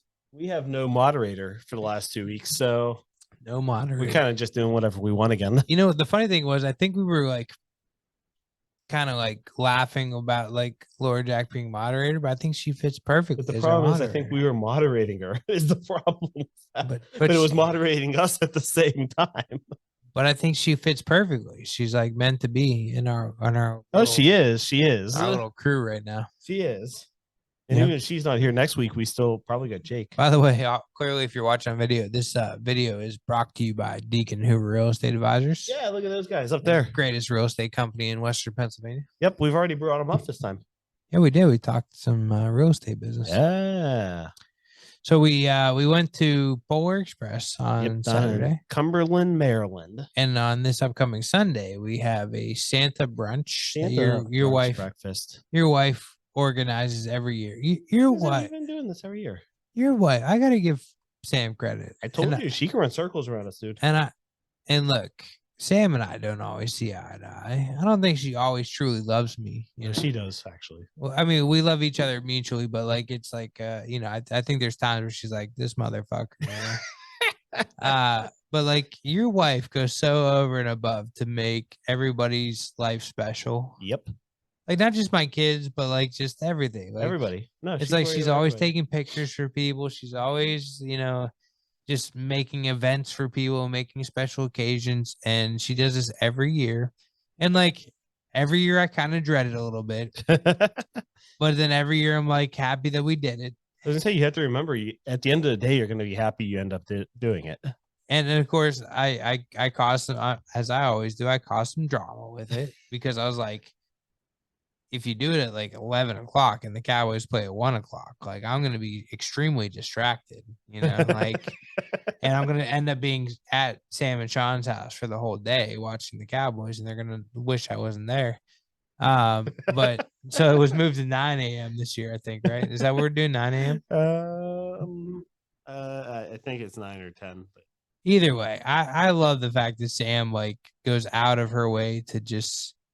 No, it's 9 a.m. 9 a.m. 9 a.m. And Sam goes out of her way to just make everything special. And that's like Sam's stamp on the world, is like she's always gonna make things special. She wants to go above and beyond for everybody. Everybody. Not just her and her family. Literally everybody in her life she makes special. Well, you just honestly, I know it's kids corner. I'm actually, when I do my individual story, I'm gonna change things up actually again. Because you just made me think of some things. So well, we went to Polar Express. Yeah. A 2-hour drive each way. By the way, let me give my wife credit. That's all her. She found it last year. Me and her went last year with the kids. Was it the same one or was it a different one? Exactly the same one. Same one. Okay. Exactly the same one. Because she was saying a story about a different one. We went to one 3 years ago. It wasn't as good. That was a horrible train wreck. They had no heat on the butt train. It was freezing cold. It was like 3 hours long. Now, I have to say, I really enjoyed the experience and I really thought it was fun. I don't think it's like something I want to do every year. We said the same thing. Okay. I don't know if like I didn't want to, but like I think it's like a once in a lifetime. Like I don't know if it's once, but well, your kids are a little younger. I think my kids are getting like Olivia definitely was checked out. Like my kids definitely are getting to the point where like I think this might be the last year for the elf. Ooh, yeah, I could. Elf on the Shelf, by the way, if you're not paying attention at home. Yeah. This might be the last year for the elf. Honestly, I think Liv knows like everything. And I think she just is like playing along for Roman's sake, because that's just the type of kid Liv is, right? Yeah. She's just gonna pretend like everything is still real because she doesn't want her brother to get ruined or Right. whatever. She's that type of Meanwhile, person. when she talks to her friend, she's like, I can't believe I can't believe I have to deal with this elf on the shelf shit, and I have to deal with Santa Claus and all this stuff. Right. And you do know she's saying the curse words, right? You do know when she's not around you, you do know that, right? Dude, she's gonna be 12 in March. That's what I'm telling you. When she's not around you, you do know she's saying this. 100%. Which I honestly can't wait. Saturday night, I had to be in charge of the elf because Cassie passed the fuck out and forgot. I've been in charge of. Last night was the first night this month, other than night one of this month. And wait, last you did night, the sick one? No, that was Sam. That was last night. I was like, that is not creative enough to be you. No, I did the Bean Boozle, which Sam didn't post. I did the Miley Cyrus post from our chandelier. I'm embarrassed of mine. Oh man, what'd you do? So, I watched Southpaw and I like fell asleep during part of it, and I was like really tired, and I woke up and I got the coffee ready, and I go to walk to bed, and I see the fucking elf out of the corner of my eye. Mm-hmm. I was like, "Fuck, I have to do this. I have to, right? Because Cassie's already sleeping. The And kids are gonna be awake before we are awake." Well, no, you got your gym in the morning. No. This is on Sunday. Saturday, so Sunday. Sunday, I sleep in. And I was like, fuck, I gotta do this, right? Yeah. And so like I start Googling like elf ideas. None of which were like anywhere near in my creation ability. I honestly I've done the same thing as you. They're all super creative like stuff. When I'm looking at it, there's no way I have the time for that. If I was to do it a day early, maybe, but here's my first of the year. Here's my elf. I walk in the kitchen, I'm looking around, I'm just doing a like whole look around, and I see the can of Pringles sour cream and onion. I pop the lid, I stuff fucking the elf in the can of Pringles. Here's perfect, right? And this is not my story, but like it might as well be, but it's not my story. The next day, obviously the kids see the elf in the Pringle jar. Like literally, I stuffed that fucker in the Pringle jar. It's eating Pringles. Roman loves sour cream and onion chips. He will not eat any more Pringles because Willie clearly rubbed his germs. Willie's our elf, by the way, rubbed his germs all over the chips, and he won't eat it anymore. This is my life right now. I have like a half a can of fucking sour cream and onion Pringles, and I'm gonna have to eat because Roman won't fucking eat them anymore. That's my life.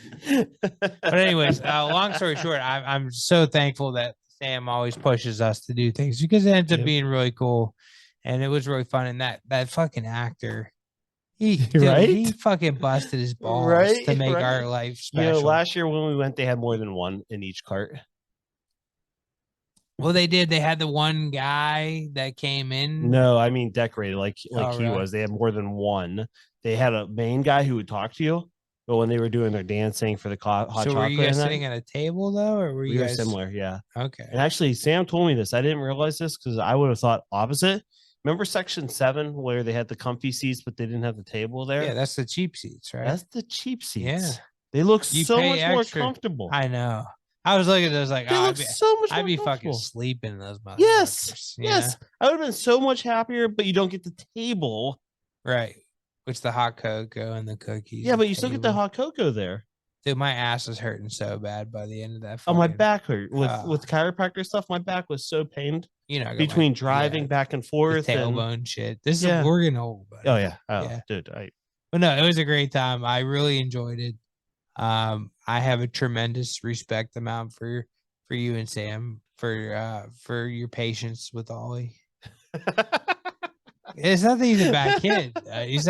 He just like, I want this. He's a boss, dude. I'm gonna get this, and if I don't get this, you're gonna fucking hear about it. Dude, he's a boss. He's a boss. He's a boss. 100%. I'm afraid for anybody who has to work for him because I'm telling you right now, somebody's gonna be working for that kid, huh? Because there's no other way he's gonna live his life other than people working for him. He's gonna be a business owner, yeah. He's gonna do whatever he freaking pleases, and it's 100%. Gonna be his way. Yeah. As much as I've always said, I should put him on YouTube. First of all, he would be Ryan. It's just his personality, his psychotic personality. I get that. And I can see people loving him. What's not to love about him? Correct. He's fucking awesome. He is a boss, but he is like that kid who makes you feel, oh, Oh, then he's telling you what to do. No, you sit here. No. Oh, that kid. I don't know if I even told you. This may have been 2 weeks ago. Grayson was sitting at his table eating hot dog or corn dog, and he wasn't eating it, just sitting there. So Sam looks at him because he's complaining or saying something. She's like, "Eat your damn hot dog," to Grayson. All of a sudden, Ollie just turns around and says, "Yeah, eat your damn hot dog." I'm over on the side. I'm over on the side, not even involved. But as soon as he says it, I could see Sam's face, like my face. They can't see me because I'm in the background. I bust out laughing. I put my hand down like this, just like, you gotta be kidding me. I can see Sam just start laughing. All he says it probably 5 times in a row. Not consistently, not like, but no, randomly just. Yeah, because now at that point he's making you laugh. Correct. Right? Yeah, because he's that type of kid. He wants to make you laugh. Um, Roman's the same way. He wants to make you laugh. That's exactly it. Yeah. No, but he is. But no, your guys' patience with, because I don't have. I tell you all the time, you're a better dad than me. I just don't have the patience for that. I just have more. So I don't know why God gave it to me, but I just have more patience than most people. Like, I would have been beating Ollie on Saturday.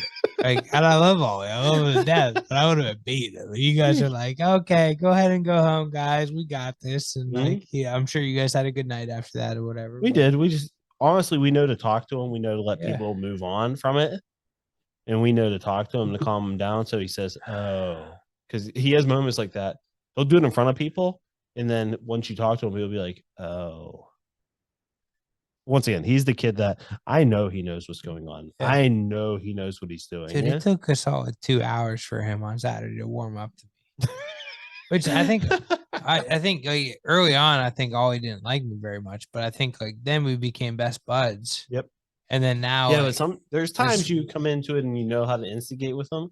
And then there's other days you go in there and you literally like instigate with him and piss him off. Yeah, he's not. Ollie's not the one you piss off. Yeah, he's not in the mood, and then I piss him off. No, he's not the one you piss off. It took like halfway through the train ride, then he started like Grayson will joke around with you and deal with it. Ollie will not. Once again, Ollie is the one who's in charge. Yeah, 100%. Even when it's both of our groups, no matter who we're with, Ollie is the one who's in charge. Love him. He's crazy. He's sweet. But he is the one who's definitely in charge. It was a great time, Polar Express. Yeah, it was. I enjoyed it. Enjoyed it. I don't know if I'm gonna go back next year, but it's me and Sam kind of said I don't know if we're going to next year either. It was cool though. I really enjoyed it. Knowing my wife will find something new and different and try that next year. It's for sure at least a one-time thing you have to do, right? Like it's like that cool where you got to do. Well, it's the Polar Express. You know, literally. If I could hire that guy, the actor, the guy we did the year. This guy was good. The guy me and Sam had the year prior was better. Really better. These guys have to honestly. They have to have some acting in them to be able to do what they're doing. Yeah, the amount of work that dude put in. Oh yeah, to act it was crazy. Kids and then he was jarring with us like adults, like, "Oh, you can drink your hot cocoa too, motherfucker." You know, like. Oh, he had fun. He knew what he was doing. He was having fun. He knew what he was doing. 100%. And he enjoyed us because we played along with it. And so, what's your outside of Polar Express? What's your parent corner? Well, I told you I was going to go a little different here. Go different. And I'm actually going to praise my wife a little more. I don't think we praise our wives enough on this. And I know it's kids corner. It's about our kids. But our kids involve our wives and taking care of our kids. So I'm going to praise my wife a little more. So for all the stuff she does between her job, between help taking care of the kids, between taking care of the house, making sure I'm not going crazy with everything I'm doing, being there for me. She is also part of the PTO for school. Yep. Cassie is as well. Sam is involved in every event, not always the leader of every event, which drives her crazy. You know, my wife. Yeah. Nonetheless, she's involved with pretty much every event. However, they are doing, you know how they do those kids workshops where you can buy gifts for your parents for $1? Yeah. My wife is running it. My wife was running it too today. Oh, is she? Okay. 100%. Yeah. I was like, why the fuck did you sign up for that? Like, you're crazy. She's done the last couple of years, but I'm like, you're crazy. Nonetheless, my wife's ordered all the toys and all that. She found all the deals, all those things, and ordered it for the event. Yeah. She has been the one who, as much as they're not saying in charge, who everybody looks to for everything. She has, so what are we, Tuesday right now? Monday, she was there pretty much all day. She got there at 9 o'clock, was there until about 4. Yeah. Today, she didn't have to be there in the morning, but she had to do her regular job. And then she was there till 4. This doesn't surprise me This at is all. every day this week for her. This is Sam. Like she's just correct. But that's the reason why I tell her at home. I don't always say it all the time, but I want to put it on a show just so everybody can hear it and hear my appreciation for all the crap she does. Because I tell her at home how impressed I am all the time with her.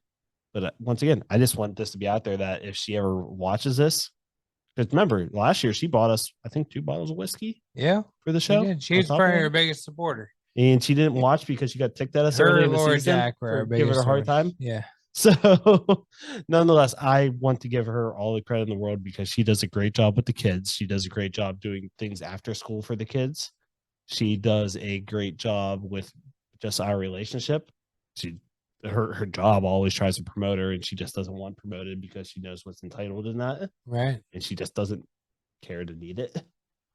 Makes sense. And that being said, she's still trying to be my admin for my job on top of all this. She runs a photography business.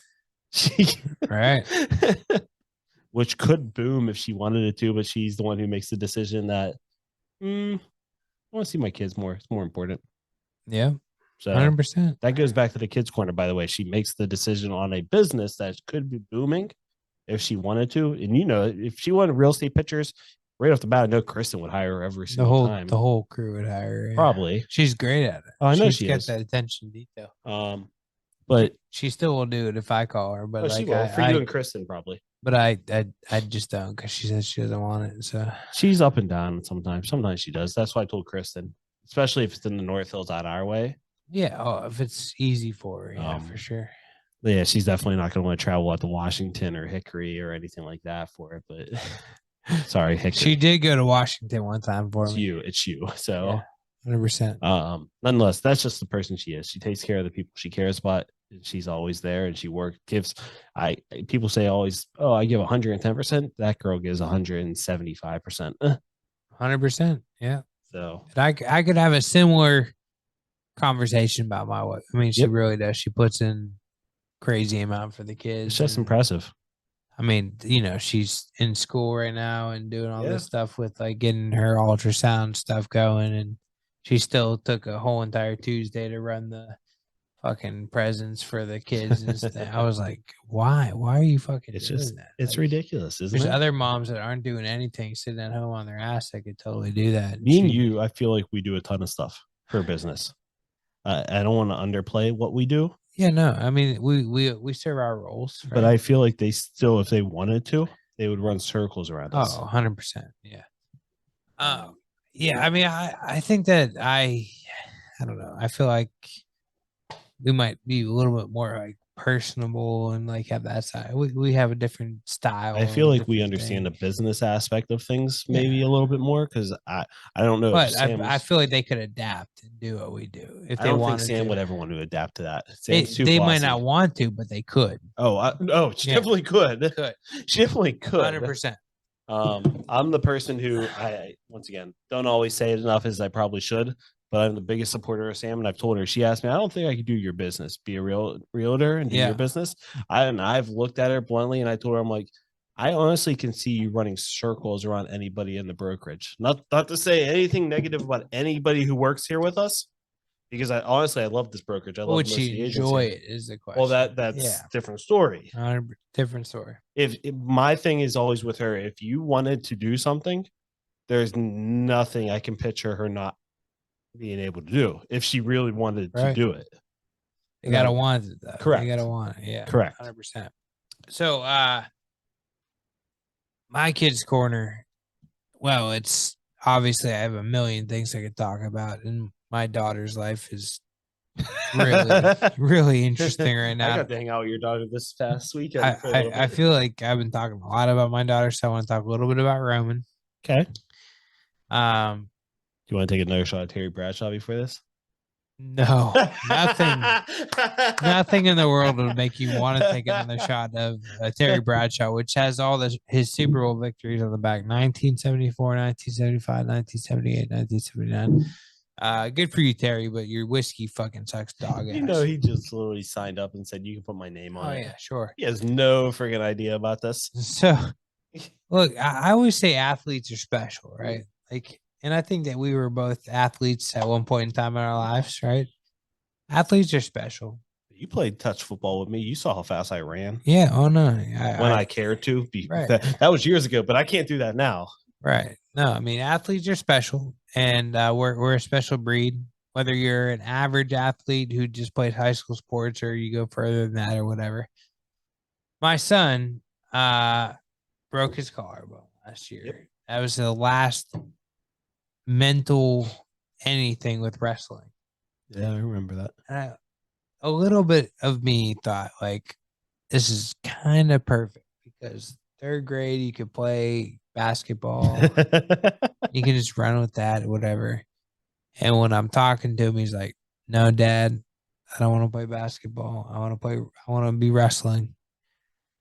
And I was like, "Bro, you broke your collarbone." I was like, if you wrestle this year and you wrestle half-assed it, because if you remember last year, you got choked out. Yep. And then that was the starting point of that. He season. never wrestled the same ever since, right? Yep. And I was like, if you wrestle weak, I'm pulling you out. Like, I'm not going to have you get hurt again. Yep. You know, for any sport. Like, I love sports. I think they're huge for the growth of anybody. But you have to watch the mental aspect of it, right? So I'm like, if you're wrestling weak, I'm going to pull you out. So this last Sunday was a scrimmage, is what they called it. And I almost didn't want to take Roman, but I was like, I got to. I have to, right? And then I was like, Cassie was gonna come to him. I'm like, just don't. Like, just let me take him. It's not gonna be like a match or anything. It's a scrimmage. And so what they did was they split up all the kids and they said, like, by how many years you've been in it, which this is Roman's 4th year wrestling. Think about that. That's crazy. 4th year wrestling. So he got pinned with like the advanced kids in his weight class, right? And I was like, oh shit, like it's about to get real right now. And what they did was they did different poses and then they'd whistle. He'd have like 30 seconds to wrestle and then they whistle and they'd switch out, you know? And I was like, Roman's about to get his fucking ass kicked right now. Like these, I just by looking at them, like these kids are badass, right? Like two of the 4 he was with were coach's sons. Oh, okay. Well, wrestling for 4 years. And how that one works. I gotta admit, like the fucking kid just he fought. He didn't. I'm not saying he was the best wrestler. He was not the best wrestler in his group. Well, if he hasn't wrestled since he broke his collarbone, right? And I mean, but to come back from the last memory you have of wrestling is breaking your collarbone, right? And that's the athlete in him, right? He's like, it doesn't matter. I broke my collarbone. I'm gonna come back and I'm gonna wrestle. And he wrestled hard, and he won some stuff, and he lost some stuff, and he there's a couple kids that just dominated him, but I was like, fuck, he fought hard. As long as he tried. And I was proud. Yeah. I was proud of him. I really was. Awesome. And I was like, fuck, he really. And there was one moment where I think he got like poked in the eye. And he went to the sideline. He kept doing this and he kept rubbing his face. And like 30 seconds later, he's back out wrestling again. You know, I was like, this kid, he's got a little something to him. He's got a little tenacity to him. And I was proud of him. And then he went and had like a play date afterwards. And I was like, nice. Whatever. Yeah, but it was cool. It was cool to see that, like I know for a fact when I was a kid, if I broke my collarbone, which I never broke a bone when I was a kid. I didn't either, actually. Well, if I would have broke my collarbone, there wouldn't have been any hesitation if I loved the sport that I was in to go back and play it again next year. And he didn't. And that's an athlete. Look at Adrian Peterson tearing his ACL, come back 6 months later, whatever. That's an athlete. Yeah. And it's a mental difference. As a father, it just makes you proud. Like I'm not saying he was in a group of 5, and I'm not saying he was anywhere close to the best. But fuck, that kid tried. As long as he worked hard. He tried. He worked hard. Dude, he kept battling, you know? His last time out there, he broke his collarbone. He hasn't practiced, scrimmaged, anything since. Yeah, and that's why honestly, like I'm a little happy that you guys are doing the Santa brunch on Sunday because he's supposed to have his first match on Sunday. But they've only practiced like twice now. He's not right. Yeah. You don't So feel tonight was his third time. Thursday will be his fourth time. He ain't ready. He ain't ready to fucking go match somebody, right? So Yeah. like I'm kind of happy that we're giving it one more week of practice. Some of these, like Blaine, I was telling Blaine that our first practice was like 3 weeks ago, and Blaine's like, we've been practicing for 2 months. Like, damn, like like that. Like our program is behind the ball on certain stuff. Sounds like it. It is what it is, but I was proud of him. Anyways, that's my parent corner. Cool. Well, we talked for a long time, but we talk about different stuff. We talk all the time for a long time. It's cool. It's cool. It's our show. We do what we want to do. Who cares? Who cares? We don't have a moderator anymore. The 3 listeners, at this point, who cares? Laura. Well, hi, Laura. We love you. Your mom. Hi, Lois. In the random whoever. The random whoever that week. That lasts till the end of the show. Yeah, it's probably 3, right? It really is. Lois, Laura, and whoever. Which it wouldn't be Laura if she was here because she wouldn't relive it, I don't think. I think she does. You do? I still think she does. She's a true fan. I think she is. Yes, I love Laura. She just wants to hear her voices. Next week, we're going to have a third microphone right here. It's going to be Laura, Jack. Or Jake. It might be 4 microphones. Right, I got 2 more mics to set up. Oh, man. Might be Jake, too. We have a presidential table. We'll fit us all in here. 100%. I look forward to it. Either way, dude. Thanks, Starbucks. Love you, dude. You're my best friend. My dude. All right. With that being said, deuces. Deuces.